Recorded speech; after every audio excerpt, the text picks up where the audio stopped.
ठाकुर जी, अपने प्रेम को कैसे बड़ा करें?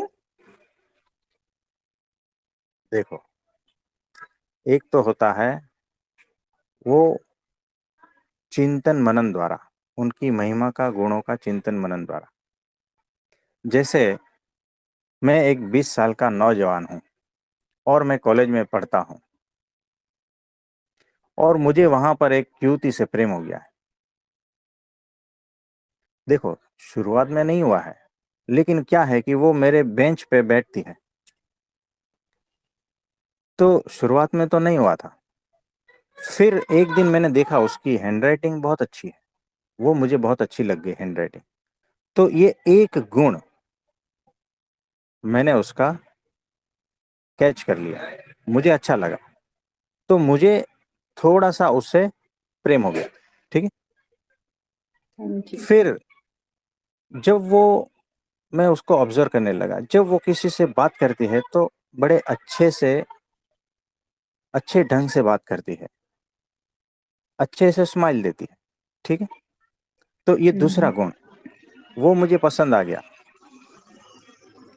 और मैंने फिर देखा कि वो जो है अपना होमवर्क एकदम परफेक्ट करती है। तो ये उसका तीसरा गुण वो भी मुझे पसंद आया।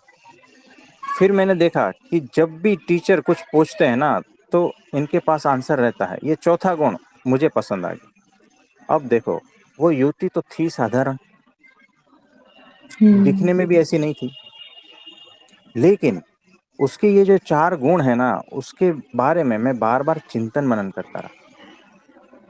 तो उसमें जो है धीरे धीरे मुझे उससे प्रेम हो गया। आप समझ पा रहे हो? हाँ जी।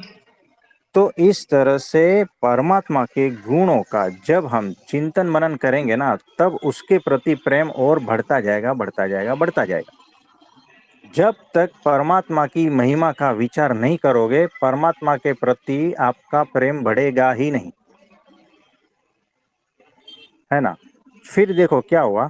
फिर मैं घर पे आता हूँ, फिर मैं जब होमवर्क करता हूँ, कुछ राइटिंग वर्क करता हूँ, तब मुझे उसी का ही जो राइटिंग दिखता है, मेरे मन में वही हुँ, चलता है कि देखो कितना सुंदर वो जो है अक्षर लिखती है। तो मुझे भी वैसा ही करना है, तो मैं अपनी राइटिंग धीरे धीरे सुधारता हूँ, अपनी राइटिंग अच्छी करता हूँ। ये कैसे हुआ? क्योंकि मुझे उसकी राइटिंग से प्रेम हो गया है और उस राइटिंग के द्वारा उस युवती से प्रेम हो गया है। आप समझ पा रहे हो? हाँ जी।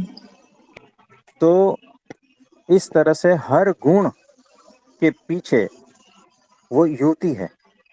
तो गुणों के द्वारा मुझे उस युवती से बहुत प्रेम हो गया। अब क्या होता है कि मैं जब खाना खाने लगता हूँ ना, तब भी उस युवती का ही चेहरा मुझे नजर आता है। हुँ, मेरी माँ खाना परोसती है, फिर आधे घंटे के बाद में आती है, अरे तूने अभी तक खाना नहीं खाया। लेकिन मैं तो उस युवती के ख्यालों में खोया है ना। तो हाँ खाना भूल जी। गया, वही याद रहती है। हुँ, फिर जब रास्ते पे से चलता हूँ, तब ऐसा ही लगता है कि वो मेरे साथ ही चल रही है, क्योंकि उसी का ही तो ख्याल है। जब मैं हुँ, पढ़ाई करता हूँ तो अक्षर तो दिखते हैं मुझे, पन्ना तो खुला रहता है, लेकिन चेहरा तो उस युवती का ही दिखता है। तो देखो कैसा है कि जब भी क्या, हर वक्त मुझे वही चेहरा दिखता है, मुझे उसी की ही याद आती है। पढ़ाई करते वक्त भी मुझे उसी की ही याद आती है, कुछ काम करता हूँ तो भी उसी की याद, सपने भी उसी के ही आते हैं। तो ये हुआ कैसे? तो हुआ उस युवती के गुणों का चिंतन मनन करते, उस गुणों से पार गया मैं। तो उसके पीछे मिला वो युवती, है ना, क्योंकि ये सारे गुण उस युवती के ही तो थे। और हाँ इस जी। वजह से मुझे उससे बहुत प्रेम हो गया। अब मैं उसे भूल नहीं पा रहा हूँ। तो परमात्मा का भी तो वैसा ही है। आप समझे? हाँ जी। तो इस तरह से जब हम परमात्मा के गुणों का चिंतन मनन करते हैं, तो जैसे जैसे चिंतन मनन करते जाते हैं उनकी महिमा का पता चलता है, तो परमात्मा अखंड हमारे साथ में रहते हैं। उनकी एनर्जी हर पल हमारे साथ में रहती है, हम उसे भूल नहीं पाते हैं। तो परमात्मा को अपने जीवन में बड़ा करना, इसका मतलब ये है कि परमात्मा की महिमा का, परमात्मा के गुणों का चिंतन मनन हर वक्त करना है। देखो, जब मैं उनके प्रेम में होता हूं तो मुझे ये पता नहीं होता है कि लाइट बिल आया है ना। जब मैं उनके प्रेम में होता हूं तब कौन क्या बात कर रहा है बाहर, पता भी नहीं है मुझे। कौन मेरे बारे में क्या बोल रहा है वो भी पता नहीं है। क्यों? क्योंकि मेरा पूरा का पूरा फोकस परमात्मा में है, उनके गुणों का चिंतन मनन में है। हर वक्त वही छाया हुआ है मेरे अंतःकरण में। मन बुद्धि चित्त अहंकार सब कुछ उसी से ही भरा है। इसीलिए बाहर की फालतू चीजों के लिए मेरे पास वक्त ही नहीं है। और जब मेरे पास किसी चीज के लिए वक्त नहीं होता है तो वो मेरे जीवन से ऑटोमेटिक खत्म हो जाता है। ये हो गया एक रास्ता।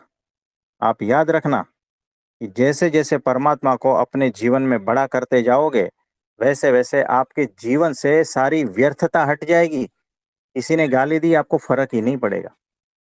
जैसे मैं अपने उस युवती के प्रेम में उसको चिंतन मनन करते करते रास्ते से गुजरता हूँ, चला जाता हूँ, और कोई मुझे ठोकर देकर चला जाता है ना, मुझे पता ही नहीं है कि किसी ने ठोकर दी, क्योंकि मेरा सारा फोकस उस युवती के चिंतन मनन में है।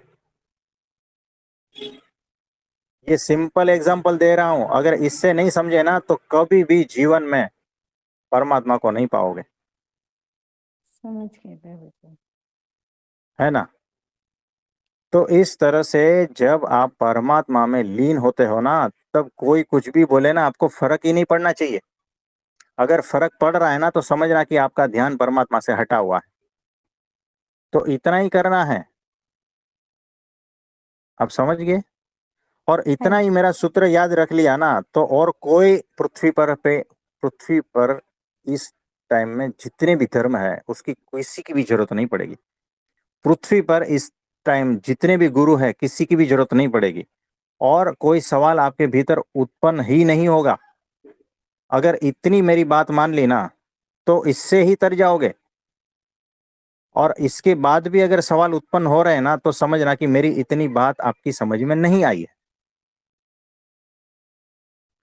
तो इसे बार बार सुनना है। जब तक आपकी समझ में नहीं आती है ये बात, तब तक सुनना है। और अगर कुछ प्रश्न ठीक है। उत्पन्न होते हैं ना, तो समझना कि मेरी ये बात आपकी समझ में नहीं आई है, तो फिर से इस बात को रिपीट कर देना। ठीक तो है। इतना सहज सूत्र है परमात्मा को अपने जीवन में बड़ा करने का, उनकी महिमा का, उनके गुणों का चिंतन मनन। वही हमारा ध्यान बन जाना चाहिए, और वही ध्यान के बाद समाधि बन जानी चाहिए, और उसी में ही आत्म साक्षात्कार हो जाना चाहिए। सिंपल सूत्र दे दिया है, सरलता पूर्वक दे दिया है। और बिल्कुल। इस लोक का यानी इस संसार का एग्जाम्पल देकर मैंने ये सारा सारा बात समझा दिया आपको। आप समझे?